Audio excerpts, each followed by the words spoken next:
Hello mga kananay, magluto po ako ng Miki. Ito yung po yung Miki, galing po ng Ilocos yan. Ito po yung sahog ko na manok. Hinihimay-himay ko na po yung pinakuluan ko at ito naman po yung sabaw niya. Para malasa po ilagay ko siya sa sabaw. Sibuyas bawang, tsaka margarine at paminta. Po na siya. May mantika na po yan. Ilagay ko lang siya ng konting mantika. Ilagay ko na rin yung margarine. Sibuyas bawang. Inilagay ko na. Igisa ko. Ilagay ko na rin yung Miki. Pinakuluan ko na po yan.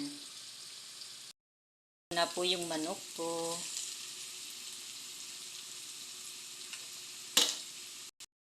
Ayan na po mga kananay. Pwede ko na pong ilagay ito sa Miki ko. Yan, ilagay ko na siya.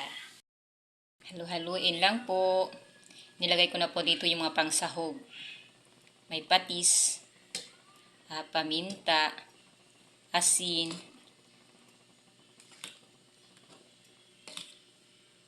tsaka pampalasa, tsaka yung sabaw ng pinakuluan kong manok kanina, yung karning manok. Antayin ko lang po siyang maluto kasi medyo matigas pa siya. Ito na po. Magsandok na si Inday. Ayan na po ang Miki ng Ilocos. At may itlog to na nilaga. Masarap. Tsaka yung iba naman nun, nilagyan nila ng chicharon. Thank you for watching. Bye-bye.